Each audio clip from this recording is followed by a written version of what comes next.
하나님, 주의 말씀 앞에 주의 뜻 앞에 헌신을 다짐하는 귀한 종들이 여기에 있사오니 하나님께서 계획하시고 이루실 놀라운 일들을 소중한 여종들의 삶을 통하여 아름답고 귀하게 이루어 주셔서 번성하고 창대하게 하는 아름다운 복에 쓰임받는 도구들이 다 되게 하여 주옵소서. 예수님 이름으로 기도합니다. 요즘 우리 사회를 보면 그 여성들의 지위가 상당히 향상이 된 게 사실이죠. 사실은 우리나라가 요즘 그 건국 대통령이라는 영화 보셨습니까?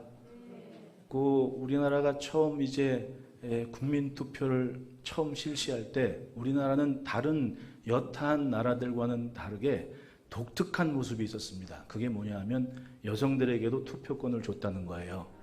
이게 아무렇지도 않은 것 같은데 그건 굉장한 일이었습니다. 왜냐하면 다른 근대에서 현대화로 넘어가거나 근대화를 이룬 나라들 중에 그런 나라가 많지 않았습니다.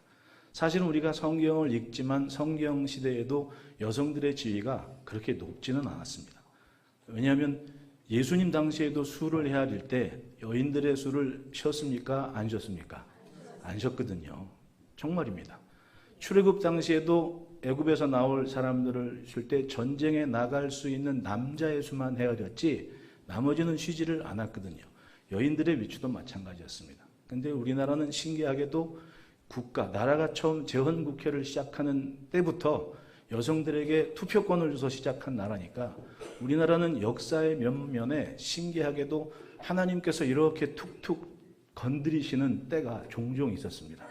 이게 신기하게도 아무 일 아닌 것 같은데 이게 예수를 믿어라 이게 아니고 평범한 생활 어간에 복음이 가까이 와서 하나님이 이렇게 두드리시는 사건들이 굉장히 많았다는 얘기입니다.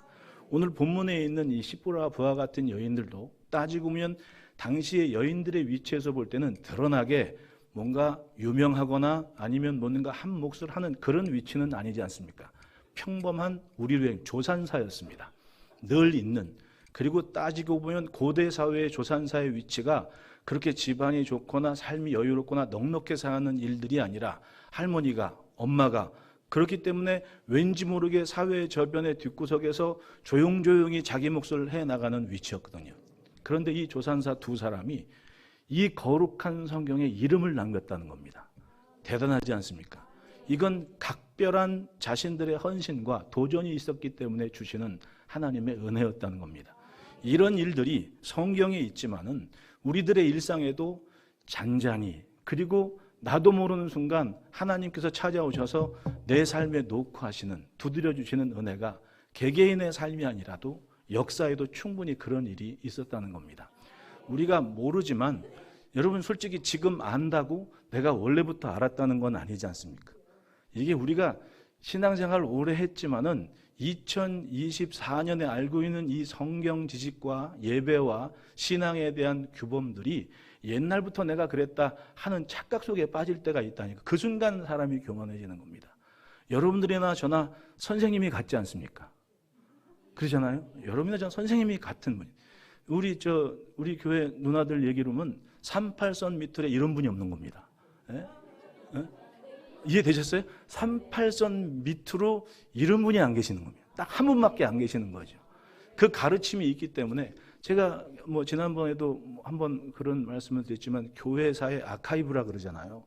집대성된 스토리들을 다 알고 계시거든요. 이게 왜 중요하냐면 성경을 아는 게 문제가 아닙니다. 항상 우리는 이 성경을 앞에 놓고 어떻게 살 것인가에 대한 답을 찾아야 되거든요. 그런데 우리나라의 교회사나 이런 역사에 대해 완전히 딱 해박한 그런 경험과 지식을 갖고 있기 때문에 언제 어느 때에 무엇인가 어떻게 되는 대한 기준과 모델을 제시한다는 말입니다. 그러니까 훌륭한 선생님 밑에는 훌륭한 제자들이 나오는 겁니다. 그러니까 여러분들은 훌륭하신 분들인 거예요. 옆에 사람 2초만 쳐다보십시오. 그렇지 않다는 사람 손 들어보십시오. 다 인정하잖아요. 다 훌륭하신 분들이, 선생님이 훌륭하니까 다 같은. 역사에도 보면요, 얼마 전에 지난주인가 오늘 끝나나 그 고려 거란 전쟁 보셨어요? 고려 거란 전쟁 그게 고증 이것보다도 이 스토리에 정말 중요한 것만 잘 묘사를 하면 되거든요. 강감찬 장군이 72세의 전쟁에서 이겼다 전쟁에 나갔다는 거 여러분 아셨어요? 국사교육 받은 사람입니다. 저도 고등학교 졸업했습니다.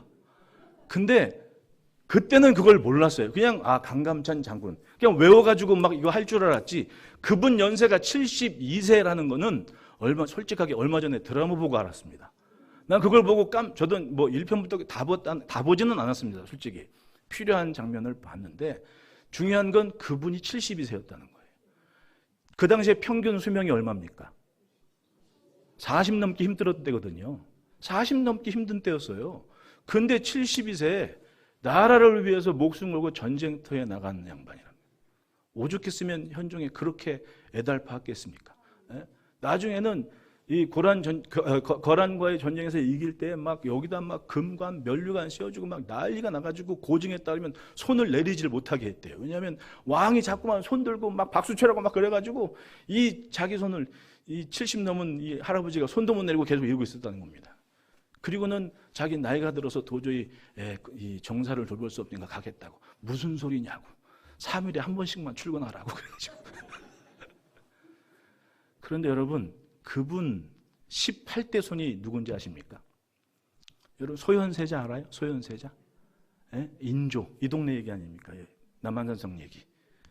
그 인조가 청나라 전쟁에서 진 다음에 우리나라 왕세자 둘을 볼모로 잡아가잖아요. 7, 8년 동안. 그때 이제 강빈도, 소현세자의 부이던 강빈도 같이 가요. 근데 거기서 이 강빈이 뭘 했냐 하면 사로잡힌 우리나라 포로들을 데리고 농지를 개간하고 일을 하면서 심양에서 노예로 거래되는 이 당시의 고려, 조선 이런 사람들을 다 데리고 이 우리나라 사람들을 데리고 하나의 집단 농장처럼 그렇게 꾸려가는 아주 기가 막힌 지혜를 발휘했습니다. 청나라 관료들과 친분을 맺으면서 자기 남편 청나라 관료들한테 밥 먹고 이렇게 아침 친교를 좀 하고 사람들 사귀라고 이런 바탕이 됐던 겁니다. 그런데 강빈이 그렇게 지혜를 발휘하는데 아주 절대적인 동기가 된 게 뭔지 아십니까? 역사에 보면 이렇게 기록해요. 기독교 선교사를 통해 과학과 서양 문물을 받아들였다. 누가? 강빈이. 그러다면 예수 믿으세요, 복음 십자가 세우고 교회 세우고 이러기 전부터 하나님은 역사의 위기의 순간순간마다 뭘 한 겁니까? 누군가를 통해서 기독교, 성경적인 그런 지식과 지혜들을 자꾸만 접촉할 수 있는 계기를 마련해 갔다는 겁니다.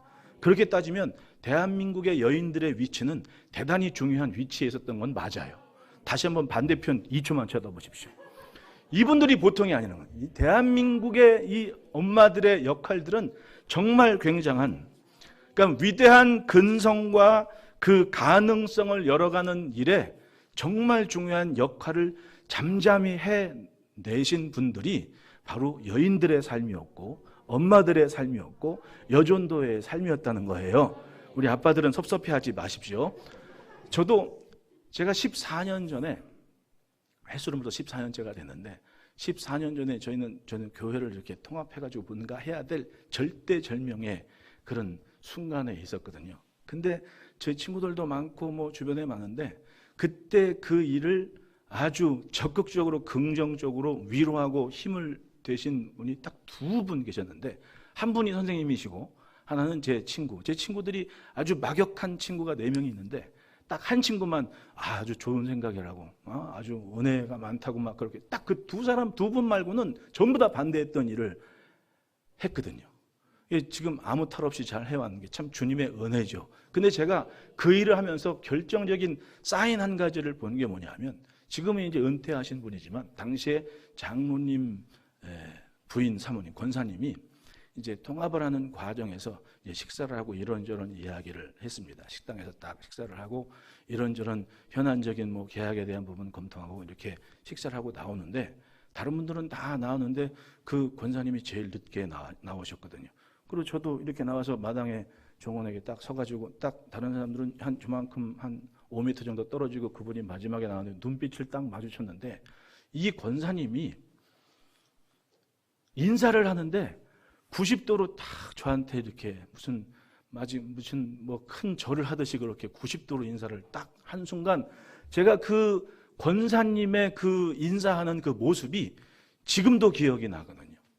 뭐 지금 은퇴해가지고 뭐 낮에는 잠잠히 기도하러 오시고 그렇게 하시는데 그 인사하는 모습은 제가 아마 목회하는 동안은 늘 기억할 겁니다. 왜냐하면 그분의 인사 한 번이 저한테는 그분이 교회를 어느 만큼 사랑하고 위했고 얼만큼 혼란스러운 때 이 은혜를 갈망하는지 알만한 모습이 그 인사에 다 담겨 있었습니다.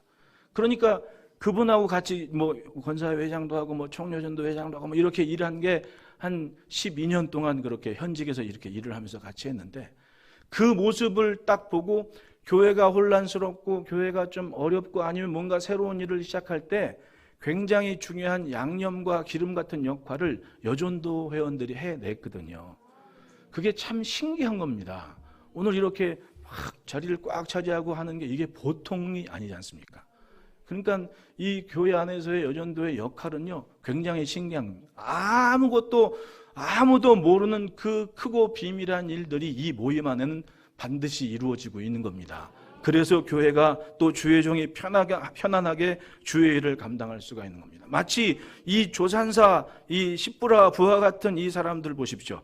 처음부터 뭐 굉장한 일을 기대하고 뭘 한 사람들이 아니지 않습니까? 그냥 애굽에서 400년 동안 살면서 이렇게 저렇게 하다가 보니 자기들이 산파 역할을 했던 겁니다. 하지만 산파였던 이 여인들이 감당하는 일들은 하나님께서 보실 때는 굉장한 구원의 역사를 시작할 수 있고 자기 민족을 돌보시는 하나님의 은혜에 대한 열쇠가 될 만한 것으로 하나님이 인정을 하셨다는 얘기입니다. 그러니까 역사에 영생을 소개하는 그 성경 한 켠에 딱 두 사람의 이름이 이렇게 기록되어 있는 거예요. 참 신기한 일인 겁니다. 마찬가지입니다. 평범한 일상이지만 우리가 성전에서 하나님의 나라와 주의 영광을 위해 헌신된 이 모습은 반드시 하나님께서 뭔가 이전엔 몰랐던 굉장한 크고 비밀한 일을 시작할 수 있는 열쇠가 되는 겁니다. 그런 의미에서 보면 헌신을 다짐하는 예배하는 여러분들은 굉장한 그릇이 준비된 사람들인 거예요. 하나님의 손에 하나님께서 뭔가 담길 때 교회와 또 여러분들의 모든 관계에 번성하고 강해지는 역사에 쓰임받는 그릇들이 되시기를 축복합니다. 이 여인들이 등장한 때는 애굽에 억압이 있었습니다. 이럴 줄은 몰랐습니다. 왜냐하면 처음 자기들의 조상인 요셉 때에 그곳에 들어왔을 때는 쉽게 말하면 행색괴나 하는 민족이었거든요. 아니 왕이 자기 저 가축들이나 말들 이런 거 애굽 하면 세계사에도 보면 전쟁사에도 보면 애굽의 병거나 말은요 1등으로 쳐졌거든요. 중세시대에도 유럽에서 말 경만이 말할 때 이 아프리카에서 오는 말, 이 종마들을 굉장히 유력한 말들로 쳤었습니다. 그거 다 애굽 바로왕의 취미가 그거 아닙니까? 그런데 그 말들을 돌보는 그 땅에서 요셉이 그렇게 얘기하지 않았습니까? 이 다른 사람들은 이런 일 하찮게 여기는데 그것 때문에 오히려 우리가 안전하게 살 수 있으니까 고센 땅을 달라 그러라고. 그러면 편하게 잘 살았거든요. 근데 성경은 뭐라고 합니까? 요셉을 모르는 왕이 일어났다는 거예요. 쉽게 말하면 왕조가 바뀌어버린 순간 이 애굽 사람은 생육하고 번성하고 땅에 창대한 이 기가 막힌 그 일을 이루는 게 위협이 되고 두려움이 되니까 그대로 박해가 시작되지 않습니까? 그러니까 그 기간이 400년인데 요셉하고 함께했던 시절이 길게 봐야 한 70년, 100년 본다. 나머지 300년 동안 주구장창 노예 생활만 했다는 거 아닙니까? 얼마나 두려워요. 뭔가 새로운 걸 기대할 수 없는 열악한 형편에서 살았던 사람들이 이 애굽에 있던 이스라엘의 형편이었던 겁니다.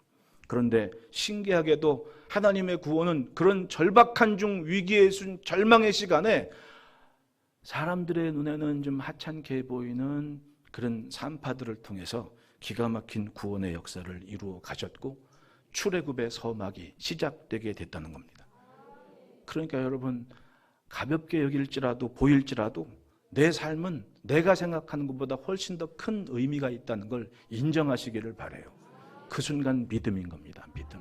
사실은 의사들이 요즘 의사 때문에 시끄럽겠지만 의사들이 대우받는 시대는 그렇게 오래지 않아요. 여러분 사실은 고대希腊 때나 이런 때도 의사의 직분은 사실은 주술사 이런 급이었습니다. 노예로 취급받던 때였거든요. 그런데 고대 사회까지 올라가서 이 애굽 당시에 이 산파들이나 의료계에 있는 사람들의 위치를 한번 상상해 보십시오. 미루어 짐작하건대 그렇게 고귀한 인생은 아니지 않습니까? 노예 생활을 하고 있지만 노예 생활을 하고 있는 중에도 이 여인들의 위치는 그렇게 존중받거나 드러나지 않는 삶일 거 아닙니까? 그런데 하나님은 출애굽의 귀한 역사를 바로 이 두 여인의 삶에서 기가 막히게 이루어가고 계셨던 겁니다. 이스라엘 백성의 국가 역사의 시작을 준비하는 일에 이 십보라와 부하라는 두 여인의 삶이 시작된 겁니다. 사용됐던 겁니다. 출애굽기 1장 6절에 요셉과 그의 모든 형제와 그 시대의 사람은 다 죽었고 요셉과 그 시대의 사람들이 죽었다고 얘기합니다. 이민 1세대의 배경을 아는 세대들은 이미 역사의 뒤안길로 다 사라진 퇴장을 해버렸습니다. 그리고 이스라엘은 새로운 민족의 운명을 맞이하게 되는데 출애굽기 1장 7절에 이스라엘 자손은 생육하고 불어나 번성하고 매우 강하여 온 땅에 가득하게 되었더라. 이 순간 한 가족 한 가문의 가족사가 이제는 한 나라의 역사로 바뀌는 기가 막힌 성장을 이루어 납니다. 왜? 생육하고 불어나 번성하고 매우 강하여 온 땅에 가득하게 되었더라. 더 이상 요셉 가문이니 야곱 가문 이게 아닙니다. 아예 한 나라가 돼버린 겁니다. 하나님께서 세상을 창조하셨을 때 하신 아브라함에게 대한 약속이 애굽 땅에서 비록 노예 생활이었지만 이미 이루어지고 있었습니다. 생육하고 불어나 번성하고 매우 강하여 온 땅에 가득하게 되었더라. 하나님의 약속이 이루어지는 모습이 그렇게 우리가 뻔히 알고 있는 방법은 아니었습니다. 그런데 중요한 건 어쨌든 하나님이 하시고자 하면 반드시 하신다는 거죠. 그것은 이미 애굽 땅에서 시작되고 있었습니다. 따라합시다. 삶에서 하나님을 느끼자. 사는 곳은 애굽이었습니다. 자기들 조상 아브라함이 살았던 그런 광활한 땅에서 뭔가를 보고 이런 데가 아니고 매일 그냥 고역과 부역에 시달리는, 그때는 안식일도 없지 않았습니까? 주구장창 매일 눈 뜨면 노동을 해야 되는 그런 환경이었습니다. 그런데 하나님의 역사는 그들의 삶에 이미 펼쳐지고 있었습니다. 여기서 문제가 발생했습니다. 세상은 하나님의 백성의 형통을 그냥 두지 않아요. 어떻게 하든 위기의식을 느낍니다. 그 위기의식이 박해로 이어지죠. 출애굽기 1장 8절에 요셉을 알지 못하는 새 왕이 일어나 애굽을 다스리더니 라고 얘기합니다. 그 시대의 주권자인 새로 요셉을 알지 못하는 바로는 이제는 이스라엘을 탄압하고 박해하기 시작합니다. 출애굽기 1장 9절에 그가 그 백성에게 이르되 이 백성 이스라엘 자손이 우리보다 많고 강하도다. 이땐 수적인 상황에서 위기의식을 느끼죠. 자, 우리가 그들에게 대하여 지혜롭게 하자. 두렵건대 그들이 더 많게 되면 전쟁이 일어날 때에 우리 대적과 합하여 우리와 싸우고 이 땅에서 나갈까 하노라. 이게 바로 바로의 마음이었던 거예요. 사람은 말을 잘해야 돼요. 말한 대로 됐잖아요. 그렇잖아요. 바로가 자, 두렵건대 그들이 더 많게 되면 전쟁이 일어날 때에 우리 대적과 합하여 우리와 싸우고 이 땅에서 나갈까 하노라. 그랬는데 진짜 그렇게 됐잖아요. 마주보고 인사합시다. 말 잘합시다. 평상시에 하는 말에 이게 참 아무것도 아닌 것 같은데 거기에 믿음이 담겨있고 권세가 담겨있고 내가 말한 것은 언젠간 내 앞에 오더라고요. 바로는 바로 그런 상황이 됐습니다. 이스라엘은 아무도 알려주지 않았던 그 미래를 바로 그 바로의 입을 통해 듣게 됐고 알게 됩니다. 좋지 않은 일이라고 꼭 좋지 않은 건 아니에요. 그렇지 않습니까? 나의 기준으로 좋다 아니 할 필요가 없다는 겁니다. 하나님께서 선하게 여기시는 일들이 매일 우리의 일상이 되는 겁니다. 그러니까 눈 뜨면 감사해야 돼요. 하나님 오늘 나에게 새 날을 주시면 부족하고 연약할지라도 오늘 나를 통해서 뭔가 하실 일이 있는 걸 믿습니다 라고 매일 아침 눈 뜨자마자 기도하십시오. 그게 얼마나 위로가 되고 힘이 되겠습니까?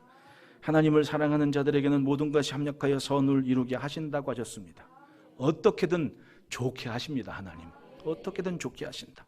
그렇게 민족의 탄압이 시작된 때였습니다. 첫째는 고욕과 학대가 있었습니다. 11절에 감독들을 그들 위에 세우고 그들에게 무거운 짐을 주어 괴롭게 하여 그들에게 바로를 위하여 국고성 비돔과 람셋을 건축하게 하니라. 많은 사람들이 성을 건축하는데 우리나라 경부고속도로 만들 때도 사람들 많이 죽었습니다. 돌을 깎고 발파를 하고 이게 쉬운 일이 아니지 않습니까? 사고는 여차하는 순간에 일어나요. 그러니 이 고대 사회에 돌을 짊어지고 지금도 미스터리라고 얘기하잖아요. 어떻게 그 거대한 돌, 피라미드 가보셨어요? 네? 가보신 분들도 계시겠네요. 피라미드 그 쌓을 때 돌 한 덩이가 이 예배당 절반만 해요. 어떤 곳은 돌 한 칸이 이 예배당 절반만한 돌이에요. 상상이 가십니까? 그게 TV나 아니 사진에 요만하게 보인다고 만만하게 볼 곳이 아니더라니까요. 돌 하나가 이 예배당 반만한데 그걸 끌고 갔다고 한번 생각해 보십시오. 그걸 누가 한 거예요? 따지고 보면 다 부역했던 사람들이 하는 일인데 그런 일들을 지금 우리가 알게 되는 그 지식으로 가늠해 볼 때도 고대 사회에 아무리 대단한 사람들이 힘으로 인력으로 뭘 한다 그러지만 성을 건축하는 게 쉬운 일이 아닌데 그걸 지금 하고 있는 겁니다. 쉬는 날 없이 계속 매일매일 그 일이 반복되는 일을 했다는 겁니다. 고역과 학대였던 겁니다. 그 과정에 얼마나 많은 사람들이 죽어갔겠습니까? 둘째로는 히브리 산파들에게 남아들을 죽이게 했습니다. 15절을 보면 애굽 왕이 히브리 산파 십브라라는 사람과 부하라는 사람에게 말하여 이르되 너희는 히브리 여인을 위하여 해산을 도울 때 그 자리를 잘 살펴서 아들이거든 그를 죽이고 딸이거든 살려둬라. 이거는 처음에는 이제 국책 사업을 벌여가지고 이스라엘을 괴롭게 했는데 두 번째는 왕이 직접 챙기는 일인 겁니다. 생명의 탄생이라는 거룩한 일이 이루어지는 소중한 시간에 역행하는 아주 파렴치한 계략을 짜낸 것이 남자들은 다 남자애들을 죽여라. 사탄은 항상 소망을 절망으로 바꿔가지 않습니까? 그렇습니다. 결국은 후에는 어떻게 됩니까? 애굽의 장자들이 다 죽어가지 않습니까? 하나님은 그냥 보고 계시는 분은 아니더라는 얘기죠. 하나님을 향하는 삶에 보상을 하든 보응을 하든 둘 중 하나는 꼭 있는 거예요. 마주보고 인사합시다. 예수 잘 믿읍시다. 잘 믿어야 돼요. 하나님은 두 가지는 분명합니다. 내가 하나님을 향하여 선하면 거기에 대한 확실한 보상은 해주시고 하나님을 대하여 온전치 않으면 거기에 대한 보응도 하시더라는 거죠. 이게 다 성경에 있는 얘기 아니에요. 성경에. 우리는 진짜 세상 말로 하면 날로 먹어. 왜냐하면 거진 한 1600년 역사가 여기 이 양권에 다 있는데 펼칠 때마다 보이는 거 아닙니까? 펼칠 때마다 날로 먹는 거지. 죽고 살고 하는 얘기인데 우리는 앉아서 살 짓을 할 수 있게끔 가르쳐주지 않습니까? 이걸 앞에 놓고도 귀하게 여기지 않은 건 교만이죠. 안 그렇습니까? 딱 읽고 이분들이 이렇게 살았구나. 나도 불편하지만 그걸 해내려고 한 걸음씩 올라가는 순간만큼은 나는 성장을 하고 나는 변하는 겁니다. 우리의 삶이 그래요. 셋째로는 남자아이들이 다 강에 던지라는 명령을 했습니다. 22절에 그러므로 바로가 그의 모든 백성에게 명령하여 이르되 아들이 태어나거든 너희는 그를 나일강에 던지고 딸이거든 살려두라 하였더라. 완전히 이제 민족 말살 정책을 확실하게 해 나가겠다는 겁니다. 근데 그 말씀을 들었던 하나님은 후에 어떤 일을 벌이십니까? 애굽의 모든 군대를 아예 홍해에 다 수장시켜버리지 않습니까? 참 하나님을 향하여 어떤 자세를 갖췄느냐가 곧 인생의 미래가 된다는 거예요. 그러니까 잘 믿어야 됩니다. 신기한 것은 그 상황에서 그 슬픔과 죽음의 강에서 하나님은 이스라엘의 구원자를 나오게 합니다. 누굽니까? 모세라는 인물이 그 시대에 딱 출생을 해서 기어이 성장을 한 이후에 정말 출애굽의 지도자가 됐다는 겁니다.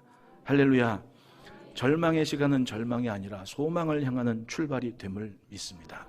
특히 그 과정에 이 여인들의 역동적인 그리고 자신들에게 주어진 현실을 넘어서 하나님을 경외하는 그 신앙을 향한 일들은 정말 은혜로운 일이었고 그 여인들과의 관계에선 큰 생명의 은인이 되는 거 아닙니까? 살다 보면 이 여인들의 한마디가 얼마나 남자들에게 가정의 자녀들에게 큰 위로와 힘이 되는 줄 아십니까? 따지고 보면 여기 아빠들도 앉아 계시지만 정말 힘들 때 아내가 여보 괜찮아 힘내 뭔들 이러면서 힘이 되면 위로가 돼요 안 돼요? 우리 아빠들. 내가 죄송합니다. 제가 말이 너무 빨라가지고 뭔 말을 했는지 모르지만 그냥 끄떡이시면 다 이해할 겁니다. 정말 힘겨운 시간에 여보 괜찮아 힘내 이 한마디가 그거 있잖아요. 여론조사를 했는데 남편들이 아내한테 듣고 싶은 얘기가 한마디가 있대. 그게 뭔지 아세요? 괜찮아 여보 잘하고 있어. 이 마디가 그렇게 목마르대. 이 말 한마디가 남자들이 그렇게 목마르대. 우리 주일학교 애가 와가지고는 뭐 이런저런 얘기하다가 우리 아빠는요 맨날 혼나요. 왜 뭐가 그렇게 혼나니? 혼날 일이 많아요. 뭐 한번 구체적으로 얘기해봐. 쓰레기 버릴 때 혼나고요. 밥 먹을 때 혼나고요. 그러니까 혼날 일 투성인 거야 아빠들이. 지나고 보면 참 불쌍하더라고. 우리 엄마들 아빠들 한번 쳐다보세요 이렇게. 따지고 보면요 그래요. 이분들이 괜찮아 힘내 이 한마디가 때로는 목마르다는 얘기죠. 근데 그 한마디에 사람이 죽다 산 사람이 있어요. 여러분 부활이라는 이 밴드 아십니까? 그 리더가 김태원 씨잖아요. 이 사람이 옛날에 인기가 뭐 하여튼 이 사람은 자기 창작에 방해가 될까봐 남의 노래는 안 듣는데 하여튼 특이한 캐릭터입니다. 근데 이 사람이 뭐 마약이랑 뭐 이런 것 때문에 솔직히 좀 어둠의 과거가 있잖아요. 근데 거의 뭐 자기 각혈하고 죽을 뻔했는데 그 힘들고 어려운 때에 자기 아내가 젊었대죠. 아내가 그런 얘기를 하더래요. 여보 우리는 동굴을 향하는 게 아니라 터널을 지나는 거야. 이 한마디 하더래. 죽으려고 그랬는데 아내의 그 한마디가 자기의 가슴에 와 닿는 순간 살려고 몸부림을 치게 되더란 얘기지. 이게 사람 사는 얘기예요, 여러분. 우리는 다릅니까? 내가 집안에서 우리 여전도 회원들이 내 맡은 그런 관계 안에서 어떤 영향을 끼치느냐는 결국은 내 몫이고, 이 산파들의 경우도 뭐 자기가 무슨 사명을 달라고 부르짖은 것도 아니고 내가 이 민족의 악에는 내가 받겠습니다 외친 것도 아니고 살다 보니까 어떻게 거기에 있는데, 그 상황에서 하나님을 경외하는 신앙 하나가 나로 하여금 절대절명의 시기 내에 나 개인이 아닌 하나님의 나라와 그 영광을 위해 그 인생을 사용했다는 거 아닙니까? 우리도 똑같습니다. 사명을 품고 내가 무슨 무슨 선교사로 가냐 이런 꿈 같은 얘기죠. 지금 내 앞에 있는 일에 하나님을 향한 열정과 소망과 사명의식을 갖고 헌신할 때 그때 큰 일은 이루어질 수 있는 거 아닙니까? 우리 교회 어떤 권사님 한 분이 15년 전에 저한테 찾아와가지고 뜬금없이 갑자기 어느 날 갑자기부터 막 철야 기도를 오고 막 새벽 기도 난리가 난 거야. 이렇게 뜨거워도 되나? 진짜 뜨거워졌어. 근데 뜨거워진 게 문제가 생겼어. 선교사로 가겠다는 거 갑자기. 에? 멀쩡히 있다가 아니 뜬금없이 무슨 선교사를 가냐? 잠깐 들어와 보라고 사무실에 와가지고 이제 두 사람 앉혀놓고 이러겠습니다. 자, 그러면 집사님 내 말 잘 들어요. 자, 영어 할 줄 알아? 모른대. 통장에 돈 있어? 없대. 가지 마세요. 하지만 뭘 준비를 했는데 아무 준비된 거 없대. 근데 작년 가야겠대. 아니야. 내가 천국 가서 하나님한테 혼란지 아닌지 모르겠어요. 너 그때 귀한 일을 막았다 그러실지는 모르겠지만 내 눈으로 볼 땐 진짜 아니었거든요. 애 둘 있지. 남편 있지. 혼자 선교사로 가겠다는 거예요. 어디로 도대체 가냐고 가기는. 너무 뜨거워도 문제야. 이 뜨거울 때는 목사님 말씀을 잘 들어야 돼요. 나를 핸들링할 수 있는 영적인 지도자는 어쨌든 목사님이거든요. 그냥 뜨겁더라도 적당히 뜨거워야 돼. 목사님 말에 순종할 만큼만 뜨거워야 돼. 여러분 불같은 성령을 받더라도 목사님 말씀에 순종할 만큼만 받으십시오. 그때 이 양반이 정신 차리고 딱 자리를 치고 가정을 지키니까 지금 고마워하잖아요. 지금도 그래요. 나한테 아이고 내가 그때 목사님 말 듣기를 잘했습니다. 맞습니다. 우리는 굉장히 큰 그림을 그리고 있지만 사실은 지금 내 앞에 있는 일에서부터 하나님은 나를 보신다는 겁니다. 그것이 그릇이 되고 하나가 되든 열이든 백이든 천이든 하나님 손에 들리우면 아무리 비천한 역사일지라도 나라를 백성을 구원할 수 있는 그 일로 사용하신다는 거예요. 사탄은 항상 변수에 지는 겁니다. 멀쩡히 이겼다고 착각한 사탄이 하나님의 백성의 씨를 말리겠다는 사탄이 결국은 항상 보이지 않던 변수에 무너지는 거 아닙니까? 변수에. 그게 바로 이 두 여인의 삶이었던 거예요. 예수님 보십시오. 여러분 예전에 오래전에 패션 오브 크라이스트라는 영화 했잖아요. 거기 보면 그 멜 깁슨이라는 감독이 투자해서 그 영화를 만들 때 묘사를 참 잘한 것 같아요.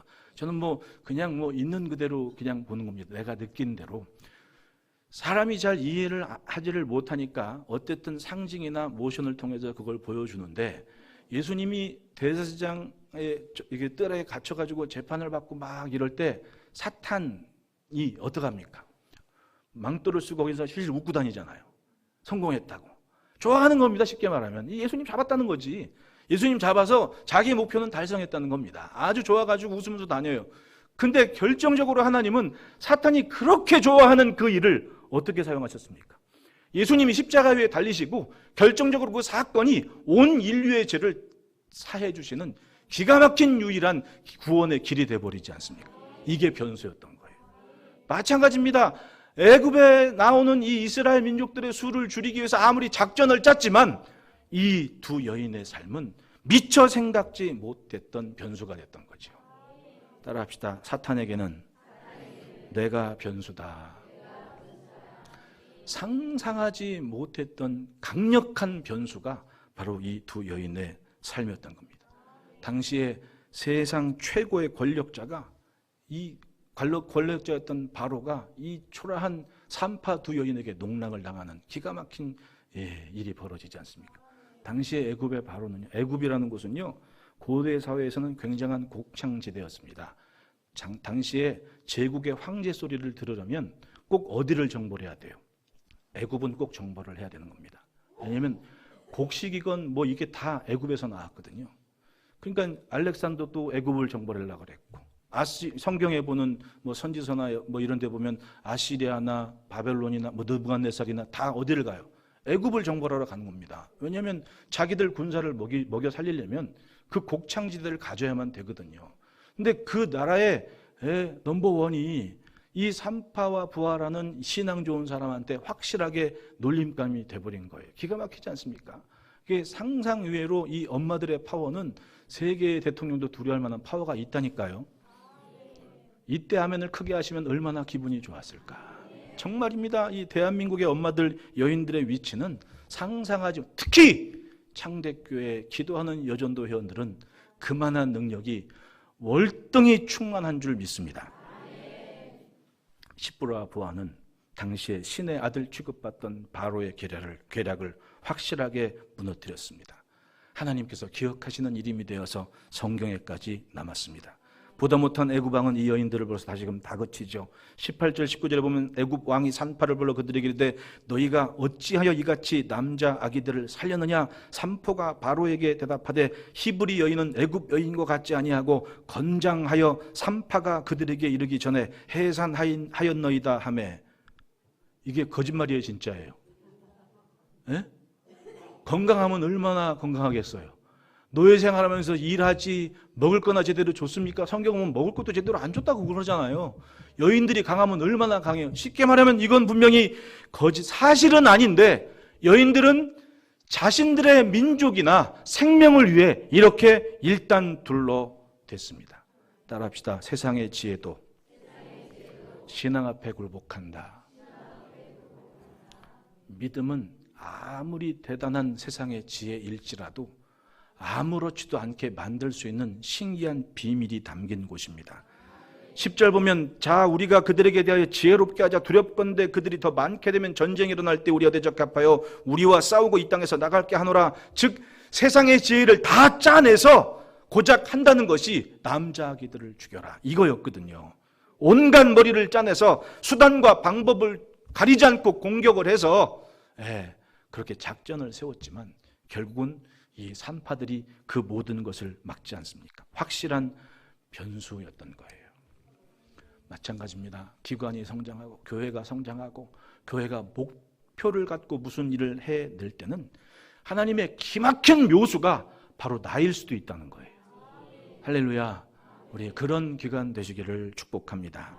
이 여인들의 신앙을 보십시오. 이건 함께 고백해야 될 일입니다. 따라합시다. 나는 하나님을 경외합니다. 하나님을 두려워함으로 섬길 줄 아는 이 믿음, 이것이 헌신의 기본 아닙니까? 밭을 헌자 아닙니까? 밭을 헌. 몸신자. 몸을 바쳐서 헌신한다는 겁니다. 뭐 때문에? 하나님을 경외하기 때문에 그 어떤 두려움도 그 어떤 문제 앞에서도 나는 주저하지 않고 하나님을 선택하겠다는 얘기입니다. 하나님 편에 서겠다. 잠언서 9편 11절에 보면 여호와를 경외하는 것이 지혜의 근본이요 거룩하신 자를 아는 것이 명철이니라. 시편 111편 10절에 여호와를 경외함이 지혜의 근본이다, 이렇게 얘기를 합니다.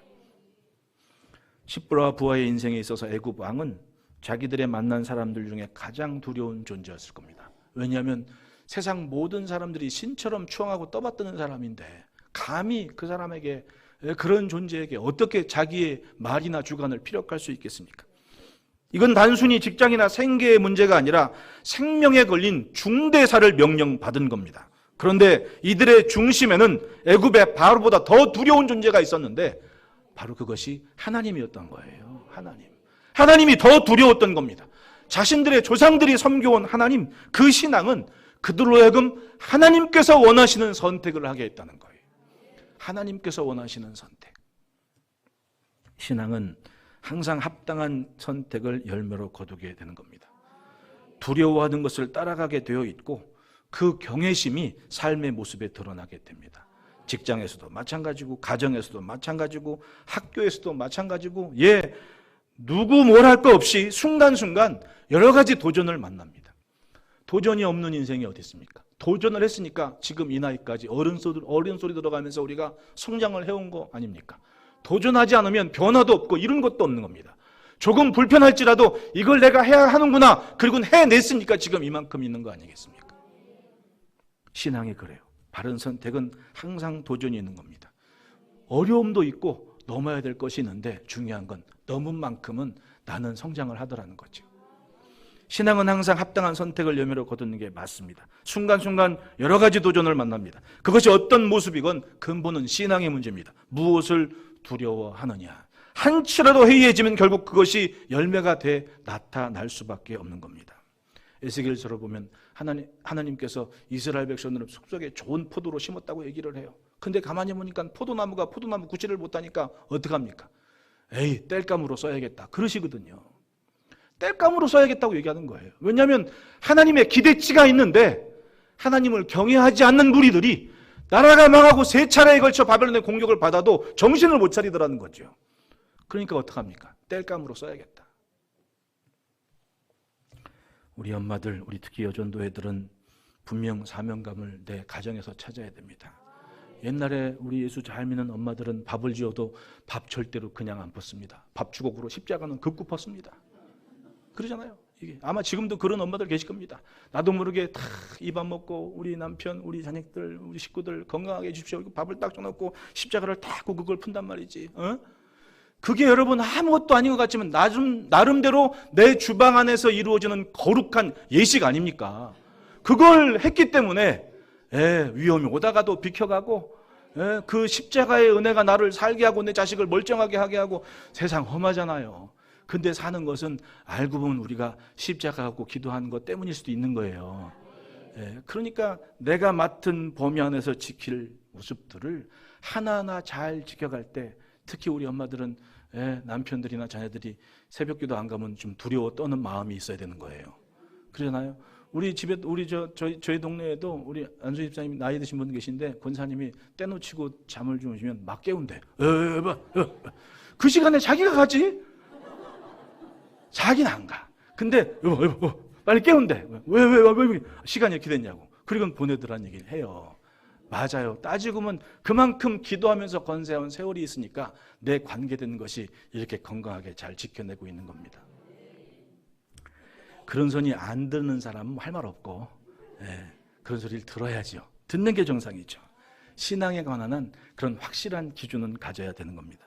우리의 지식은 세상의 것을 경험하는 만큼은 날카로워집니다. 상대적으로 하나님만 바라봤던 인생들이 세상의 지식이 켜켜이 쌓이게 된 순간 하나님만 바라는 그것이 무뎌질 때가 있더라는 거죠. 광야에서 하나님만 바라봤던 늘 구름기둥과 불기둥이 전부였습니다. 피부로 와 닿거든요. 불기둥 덕분에 밤에 따뜻했습니다. 구름기둥 덕분에 낮에 서늘했습니다. 그것 정말 피부로 40년 느끼면서 참 감사합니다. 난 주님밖에 없습니다. 그리고 광야를 지내왔으면 잘 살아야지. 근데 가나안 땅 들어갔더니 자기들이 수고하고 먹고 자는 게 그게 아닌 것 같아요. 세상의 지식들이 경험들이 자꾸만 켜켜이 쌓이니까 어떻게 됩니까? 하나님만 바라보는 시선이 무뎌지고 흐려지기 시작합니다. 결국은 어떻게 됐습니까? 가나안을 다 몰아내고 레위기에 보면 땅이 가나안 사람 다 토해내고 이스라엘 백성들 것 되게 했는데 이 가나안의 문화들이 점점 하나님만 바라봤던 시선을 어두워지게 만들고 가나안 사람 쫓겨나지 않습니까? 가나안처럼. 사사기에 보면 단지파 보십시오. 하나님을 경외했던 신앙으로 섰던 사람들이 자기 자리를 못 지키니까 어떻게? 원래 단지파는 그 삼손이 있던 자리는 텔아비브 요빠 인근에 있는 지역이거든요. 지중해 바닷가 근처에 있는 비옥한 땅, 그쪽이 그 단지파의 땅이었습니다. 근데 성경 기도 보면 단지파가 어디까지 쫓겨갔습니까? 저 북쪽 헐몬산까지 쫓겨갔거든요. 기업으로 분배해서 받은 땅은 서쪽인데 북쪽까지 쫓겨간 거예요. 왜냐하면 딱 그겁니다. 가나안 들어갔더니 좀 편하게 살고 싶고 경험 많은 가나안 사람 불러다가 같이 살다가는 하나님을 경외하는 신앙의 시선이 흐려지고 하나님의 사람다운 모습을 잃어버리니까 기업을 건사하지 못하게 되어버리는 거죠. 하나님을 경외하는 신앙에서 멀어지면 아무리 많은 것을 쌓았다 하더라도 한순간에 모래성처럼 무너질 수밖에 없는 거예요. 여러분, 우리가 유대인 하지만 유대인을 흔히 우리가 모계사회다 이렇게 여러 가지 많은 얘기 들었잖아요. 엄마들이 집안에서 뭘 하냐면 밥상을 차리는데 딸을 가르치는 겁니다. 그러면 안식일이 되면 금요일 오후 3시가 되면 사이렌이 막 울려요. 그러면은 그 랍비들, 정통파 랍비들은 막 머리에 이렇게 따고 이런 사람들 있잖아요. 이런 사람이 호각 들고 나팔 가지고 성경에 있는 나팔처럼 가지고 장사하는 집 있으면 그 앞에 서요 이렇게. 여러분 이렇게 여기 상점이라고 하면 생각해요. 상점이 딱 있으면 그 시까만 옷 입은 랍비들 한 명이 딱 서가지고 문 닫으시오, 문 닫으시오라고 얘기하는 거예요. 막 여기다 문 닫으시오. 심지어 호루라기도 막 불면서 서 있어. 안 듣잖아요? 막 전화해. 그럼 랍비들이 한 명이었다가 막 10명이 쭉 사요. 서가지고는 그 앞에 문 닫으시오, 문 닫으시오. 안 닫을 수가 없죠. 그렇게 안식일을 지킨 사람들이라니까요.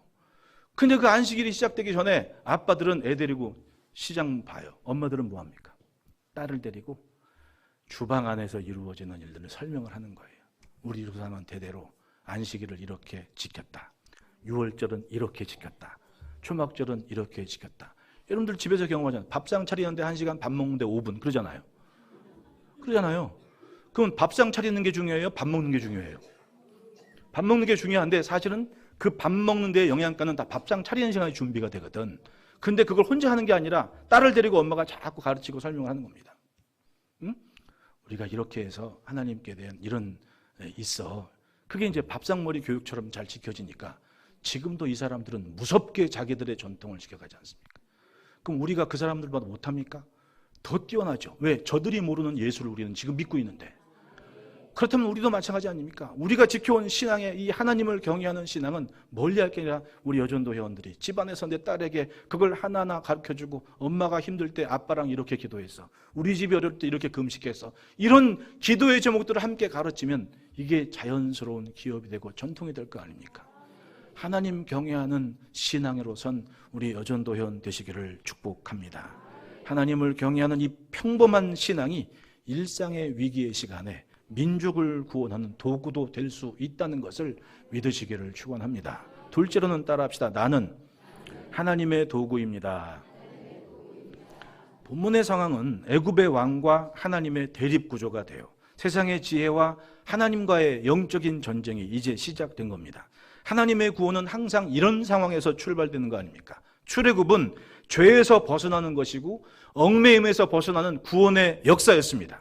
태아를 죽이라는 명령 앞에서의 그들의 위치는 일상적인 생각으로라면 하나님의 역사와 거리가 멀게 느껴지는 평범한 생활일 수도 있습니다. 왜냐하면 나는 무슨 애국자도 아니고 무슨 독립운동가도 아니고 단순히 애 받는 산파인데라고 생각할 수 있는 상황이란 말입니다. 직업이라면 직업이고 신분이라면 신분인데 결국은 자기 밥 먹고 살자고 하는 일 아니었습니까?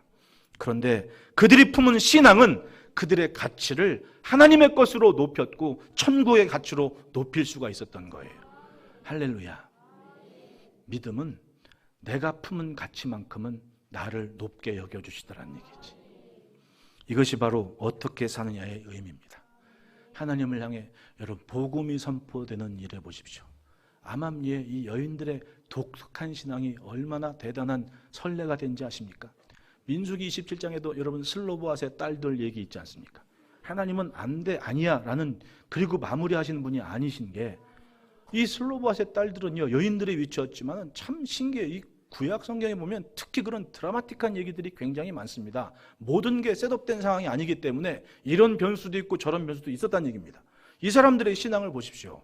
자기 아버지가 기업을 이미 받은 겁니다. 약속된 기업을 받아가지고 이제 얼마 안 있으면 가나안 땅에서 기업을 이을 자기 가문대로 딱 땅을 딱 분배받아서 정착만 하면 되는 거예요.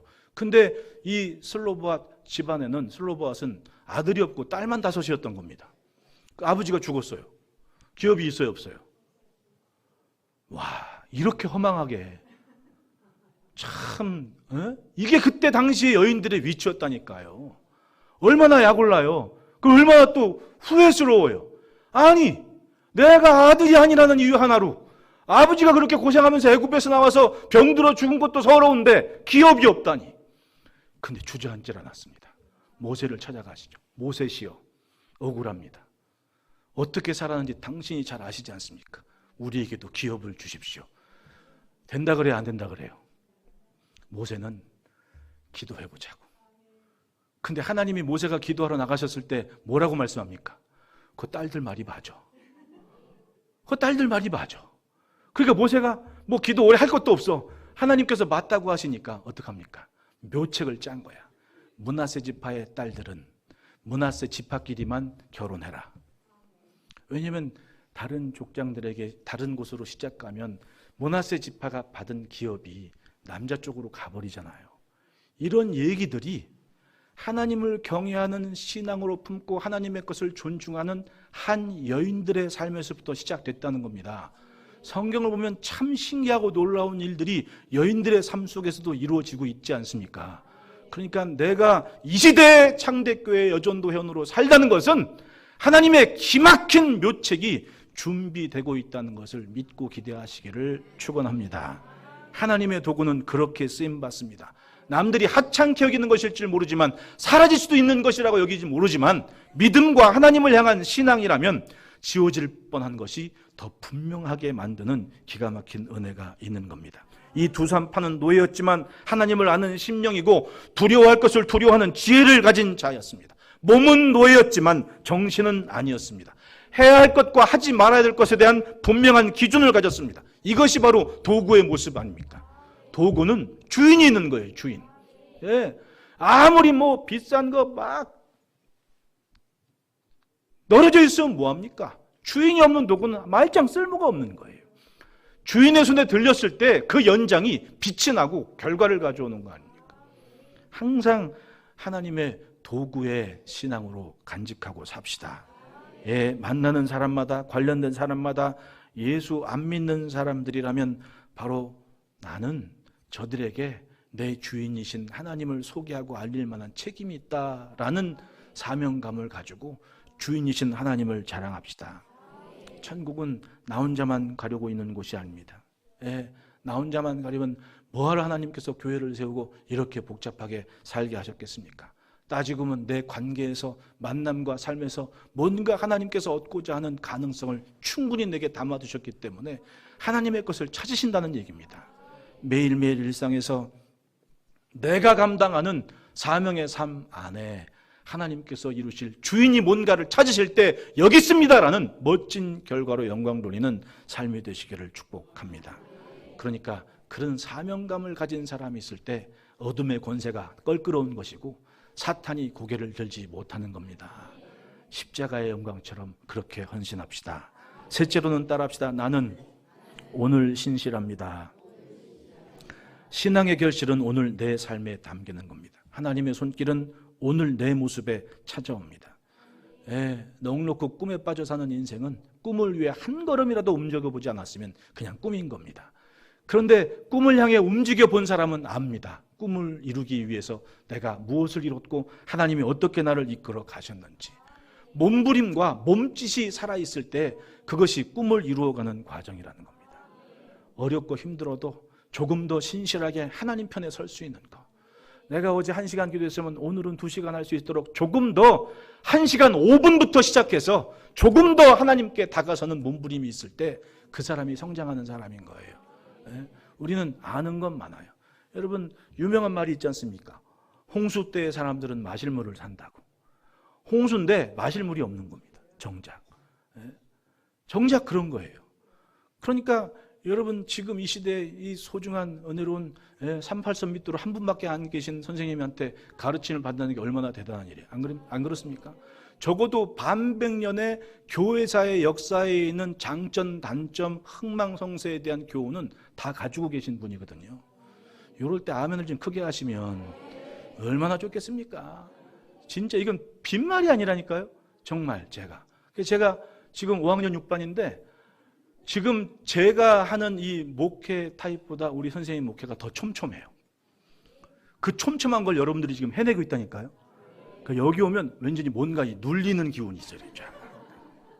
눌리는 기운.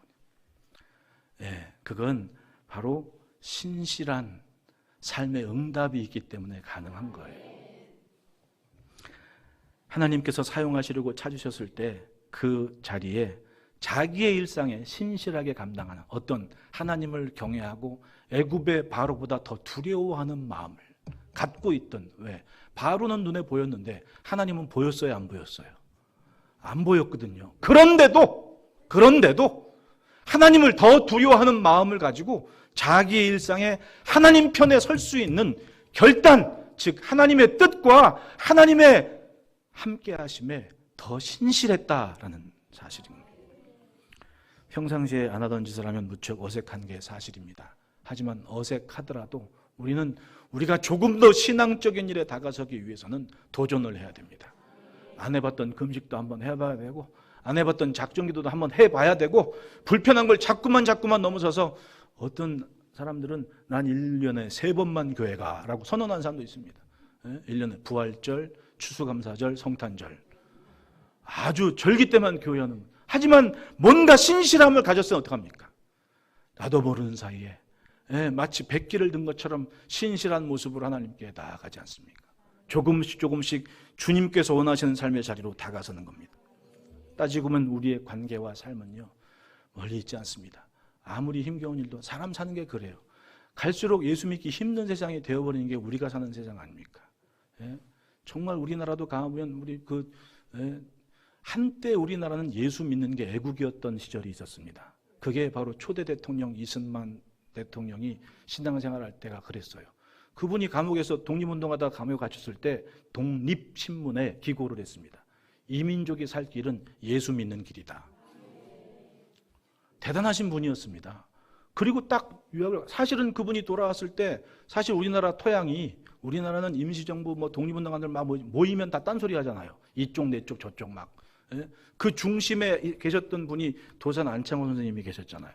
독립운동가 사정 볼 때 의자에 앉아있는 사람이 딱 한 사람이 있었어요. 누굽니까? 안창호 선생님이었거든. 그러니까 그분이 다 초대 대통령 만들어야 된다고 막 했을 때 이분이 당시로 보면 여기 이쪽에 여운형, 박헌영, 저쪽에 러시아에서 공부한 사람 거의 이런 사람들 천지였을 때 해야 됐지 사실은. 근데 이분이 기가 막힌 선택을 한 겁니다. 미국에서 프린스턴 대학에서 그래도 박사학까지 받고 오신 분이 있었던 거예요. 사실은 우리나라에서는 입지가 약했던 분이지. 왜냐하면 활동한 지 이미 오래된 상태에서 20대에 독립운동하고 떠났는데 무슨 연고지가 있겠냐고. 근데 안창호 선생님이 적극적으로 이 이승만 대통령을 후원을 했던 겁니다. 지원했던 거예요. 이유는 뭔지 아십니까? 당시에 미국 대통령이 프린스턴 총장 출신이었거든. 말이 통해. 이 미국에서의 학연이라는 건 무시 못하는 겁니다.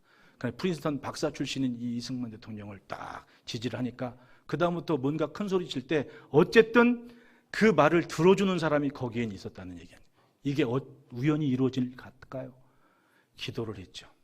그 절망의 상황에도 하나님을 붙잡고 하나님께 신실했던 한 세대를 살아갔던 예수 믿는 것이 애국이었던 시대에 그 말없이 기도했던 이름 없는 성도들의 삶이 있고 헌신이 있었던 거예요. 그 토대 위에 지금 우리가 살고 있다는 게 얼마나 감사합니까?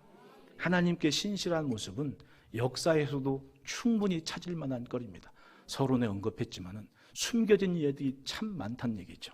하나님은 지금도 하나님의 일을 해 나가십니다. 지금도 복잡하고 어려운 것 같지만 본질적인 문제는 하나입니다. 내가 오늘 하나님 앞에 신실하느냐. 세상의 권력을 무색한 힘이 평범한 여인들의 신앙이었습니다. 평범한 삶이었고 자기들이 꿈꾸지도 않았습니다. 솔직히 내가 이 민족을 살릴 거냐, 그거 거창한 꿈도 없었습니다. 다만 하나님을 두려워하는 그 믿음을 가지고 지금 내 앞에 있는 일을 감당했다. 그리고 성경에 이름을 남겼고 그리고 후손들에게 나 이때 이렇게 살았어 하는 이야기를 남겨주고 있습니다. 갈수록 시대는 힘겹고 어려운 때라고 이야기하고 교회도 마찬가지입니다. 이제는 시간 만들어 놓고 모이자고 해도 잘 모이기 힘든 때가 됐습니다. 왜냐하면 세상 일이 너무 바빠요. 점점 어떤 구실에건 가까이 오지 않는 구실들이 참 많은 때가 이미 시작됐습니다. 이제는 몸이 불편해서 기도를 한다고 해서 된다라는 그 믿음조차도 보기 힘든 때가 돼버렸어요. 옛날에는 기도밖에 할 수가 없었어요. 기도밖에. 근데 이제는 기도 안 해도 약이 많아. 그러니까 그걸 자꾸 찾지 먼저 기도하려. 예전에는 병원 갔다고 아프면 일단 목사님 찾아서 신방받고 기도받고 이게 먼저였거든. 근데 지금은 그렇지 않아. 일단 약부터 찾아. 사업을 하다가 무슨 문제가 있으면 일단 인맥부터 찾아. 막 그러다가. 여러분, 대한민국이 참 신기한 게 5달이 건너면 다 아는 사람이래요. 일단 딱 사람 만나면 호구조사부터 하잖아. 어디 있으세요? 요즘은 난 어디 가요? 그러면 버버리 가요. 이렇게 얘기해. 버버리가 아세요? 버버리. 버버리 가요. 그러면 이제 더 이상 얘기가 안 되는 거지. 너무 귀찮으니까. 뭐 본이 어디고 뭐 정종의 몇 도, 이제 말하기도 귀찮아. 그냥 버버리 가요. 우리 말아버리는데. 맞아요. 그렇습니다. 세상은 참 갈수록 하나님 앞에 신실하지 못할 조건들이 홍수처럼 밀려 들어올 때 우리 창덕교회 여전도회만큼은 마치 방파제처럼 든든하게 아름다운 영성의 보고를 지켜가는 은혜가 있기를 축복합니다. 결과로 보면 하나님이 그 산파들에게 은혜를 베푸시니 그 백성은 번성하고 매우 강해지니라. 평범한 일생이었지만 하나님을 경외하고 하나님의 도구로서 오늘 신실하게 살아갔더니 그 백성이 번성하고 강해지는 역사를 이루었습니다. 여인들의 꿈이 아니었습니다. 하나님의 꿈이었고 하나님의 계획이었다는 얘기죠. 그리고 21절 다 같이 한번 읽어봅시다. 시작.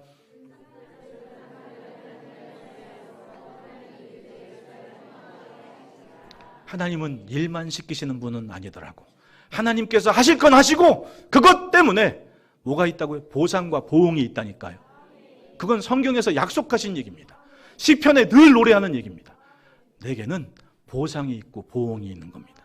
기왕이면 하나님의 보상으로 인하여 관계에서는 번성하고 강해지며 삶에 있어서는 흥황하는 역사가 있기를 축복합니다.